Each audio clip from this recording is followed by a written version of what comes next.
A couple of weeks ago now, I was on the set of a film being filmed in Guildford after Louise, and that's from Scoop Films. And I took the opportunity while I was there to interview the producer, Fiona Gillies. And the next bit is that interview. Here we go. Okay, so we're on the set of After Louise, and I'm here as an extra. And it's been a really interesting day. I haven't done this before, so I'm going to be talking to producer of this film, Fiona Gillies, from Scoop Films. So, hi, Fiona. Well, thank you very much for having me, Janet. Hello. Hello. So, almost this time last year, we were talking about this film in Cannes. We were. And here it is actually happening. We've been filming for the last 6 days. We've got 4 weeks in total. And we're shooting all around Surrey and obviously South London again, which is the home of Scoop Films. And this time we're heading north a bit. So After Louise is a dark comic road movie.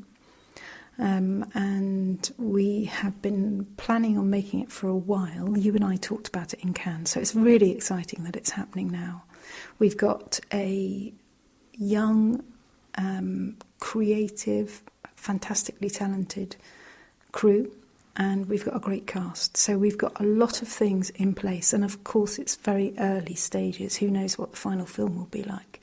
But at the moment, I'm really, really pleased with the way that things are going. Although every day there's a disaster and a catastrophe, but we deal with those. Okay, so when we spoke last year that you were still looking at cast, yes, and you had some ideas about what you wanted, but that was under wraps, as it were. So maybe you could talk a bit about the process you went to about getting the cast you have now.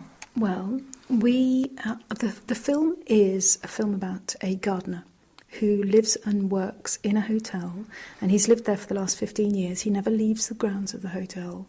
Every day he gets a letter, and suddenly these letters stop coming.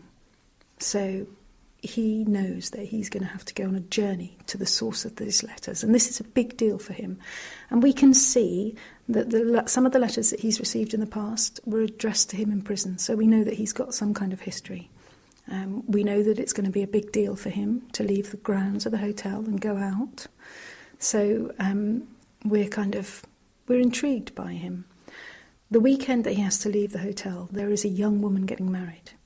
She's 20 and she's making a massive mistake. So she will realise this in the course of the reception, and she takes off and she accidentally kidnaps the gardener and they go off on the road together. So when it came to casting, it was really, really important for us to find an actor who was up for playing such an exposing part. I mean, it's really interesting. There are a lot of very, very talented actors out there. But this kind of part really strips away any kind of armoury that a lot of actors use. And you're left with your skill, your ability to create a character, your ability to tell a story. So you need a brave actor. If you're a producer, you need a brave actor. And you need somebody that identifies with parts of that character. And our central character, Bob, he is a man whose life has been on halt since an occasion that happened to him when he was a young man. So for the last 25 years, his life has been stopped, essentially, and he gardens, and he has created the most amazing gardens at this hotel. So I really wanted somebody that understood that kind of that pleasure and that calmness and that intensity that people have when they're in gardens. And we are very, very lucky to have Greg Wise playing the lead actor, playing Bob.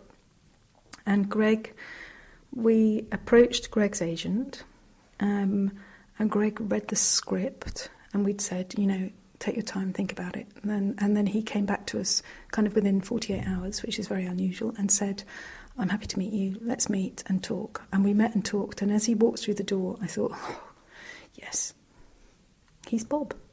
And he kind of understood straight away what this character had been going through. But interestingly, he did a lot of work with the writer and the directors being Danny and David Shyman, and the writer being Michael Muller, who wrote The Beat Beneath My Feet, which obviously we talked about before, Janet. So Greg did a lot of work with the team before we started filming, so even before we started rehearsing. So, you know, it's made for a very rich interpretation of the role. So it's really exciting to watch. It's really exciting to watch because, you know, as a producer, you have this script and you have this idea and you have this story that goes around in your head, and it's wonderful when somebody else takes that character and embodies that character and brings them to life. It's just fantastic to watch. Mm. Yes, I mean, I haven't had a chance to see Greg performing, but I did see him during the lunch break. So, but he did look like he was in character. So, yes. Yeah. Yeah, even to the point, you know, the other day where he had to plant up some seedlings and I was watching him. And he plants them properly. He plants them like somebody who really cares and loves about seedlings, you know, and very, very gently and very calmly. And it's exactly what we need for this character. So, you know, before we've even turned over, there's a huge amount of work that's been done behind the scenes. So, as I say, we're incredibly excited to have Greg. And then playing opposite Greg, playing the young woman who realises that getting married is not a good idea at age 20, we have a really exciting young talent called Alice Sykes. And Alice was in a film that I saw a couple of years ago, a short film on BBC iPlayer called Flea. And she was the lead in that. And probably a lot of your listeners will know her from Cradle to the Grave, the Danny Baker TV series. She played the daughter in that. So she's a very funny, talented young woman. So the balance between her character and Bob's character will be really interesting. And that's key to this story, the dynamic between those two people, and it works really well. Super. Okay, really looking forward to that. So perhaps you'd tell us a bit more about the way you've gone about making the film. Okay, so a film like this takes a few years to make.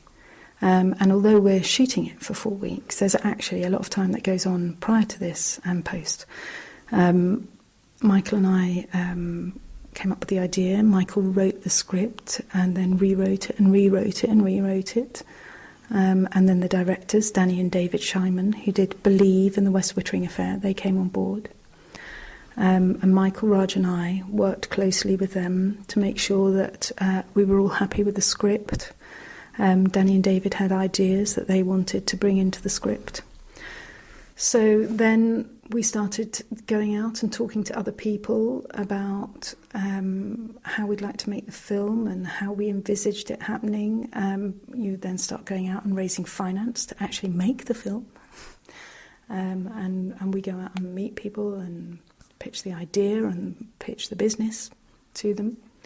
And then you start to approach cast and talent. So talent behind the camera as well as in front of the camera. So we have our DP, Director of Photography, Sarah Dean, who did The Beat Beneath My Feet with us before, and then various other people who we haven't worked with before who have come into for the first time onto the project.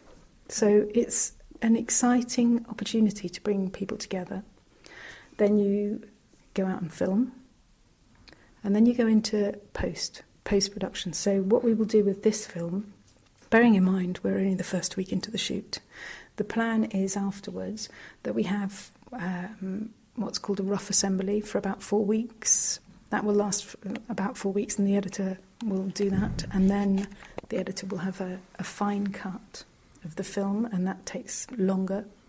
Then the film goes into the post-production house, and we grade it and do all sorts of magical things to it there, and then we've got to record the music and clean up the sound and do the titles, and so I don't envisage that we'll have the film ready until probably November later this year. So it's a long journey for the film, of which the 4 filming weeks are the most visible.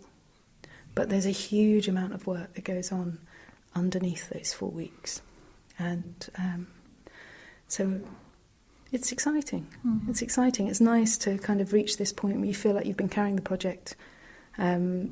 Scoop's been carrying the project with the directors, and it's nice to go out and share it with everybody, because you get a huge amount of input from all these creative people in costume, makeup, wardrobe, the sparks, the sound people. All these people bring energy, enthusiasm and ideas, and it's such a collaborative process. It's good to have all that feedback and all that excitement, so long as we all make the same film, which I think we are doing. Excellent, yeah. And you've got a lot of people here today as extras. Yes, we have, and we are really, really fortunate, because we have a big wedding scene today. So obviously we need a lot of people, and it is amazing, actually. As you get closer to it, you think, oh my God, we've got this big wedding scene, and we've got to, get together 40 or 50 people. Who's going to give up their weekend and come at the crack of dawn to a hotel somewhere and maybe hang around all day? But actually, it is great. It's a lovely opportunity to see a lot of people you haven't seen for ages. They come along, and we've been fortunate with each of the films we've made, the last 3 films, that all the extras have been friends and family, people that we know, people that just fancy coming to the set for the day, all sorts of things. So there's a lovely atmosphere downstairs. Everybody's getting on really well. There's a party going on. Yes, absolutely. You can vouch for that. I can, yes.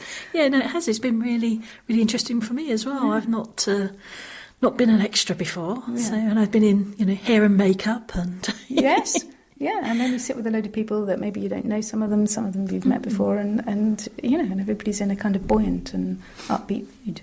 No, absolutely. Good. And you're looking for extras for other scenes that you're doing. I mean, obviously, probably some of them are before this will go out, but but people, if they follow your Twitter account... Yes, when will this go out? Probably next Sunday. Yes, we are. So please, Scoop Films, @ScoopFilms is our Twitter account, and www.scoopfilms.com is our website. And we are looking for people. And it's always, I tell you, it is great to have people in as extras who want to be in and see how a set runs, and because it brings so much to the project. It's really, really good. And those people then talk about the film. They become part and parcel of the life of the film. And they share it with their friends. And the film spreads out a bit further. Because we're a small film. We're not a huge film. We don't have a big marketing budget. We're not like Disney. We rely on people who enjoy the film, talking to other people about it. So this is for us, this is an important start to that whole process of finding our audience. Super. Well, we can't wait to see the film. Neither can I. I can't wait. No, so sometime next year, we think. Sometime next year. Yeah. Let's hope that it's ready towards the end of the year. But as I say, look at our website and follow us on Twitter, and you will get updates all the time. Because you can really see the journey of this film. It is happening now in London with a group of, kind of talented creatives out there who are putting this thing together, and you can follow the journey and be part of it. Super. And have you got something else you're planning to do after this? Yes.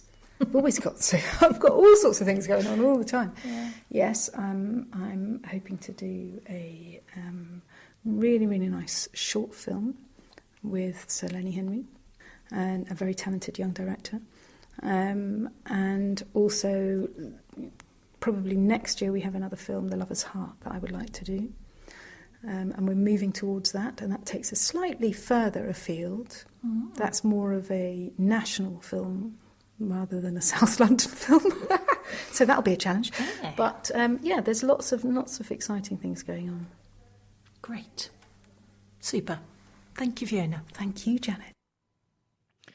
Okay, so that was Fiona Gillies talking about After Louise, and that was recorded a few weeks ago now, so I'm not sure if they're still looking for extras, but if you follow what she was saying and contact them, you can find out. Okay, and all their details are on the info page for this show, their website, scoopfilms.com, and the Twitter account, scoopfilms and @scoopfilms and at After Louise. And I've also got a link to the interview I did with Fiona and Michael Muller last year in Cannes. There's a link to that on the information page, so you can hear part of the journey from development right through to filming.